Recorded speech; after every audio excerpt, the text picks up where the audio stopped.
Yan guys, descending na kami ng panel 142. Panel 142. Yan. Ito yung mga gamit natin, nalagay na natin, ready na. So, mga purokla, kahangoy natin to.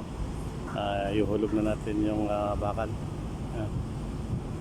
Panel 142 ha, mga kasangga. Guys, yan. Yung mga gamit natin, nalapit na natin sa, sa bubuhusan natin. So, ang night shift naman magbubuhos ngayon. Day shift tayo ngayon mga kasangga. Panel 142, dinitisanting natin na ito. Ito yung welding machine natin. Ayun yung mud pump diesel. Ayun yung pump natin. Nakabulog na electric, mud pump electric. Nagka-detisanding. Ayun yung welding machine. Ayun yung kulon natin. Truck ng bentonite ng Remy 5. I-take rin natin mga kasangga.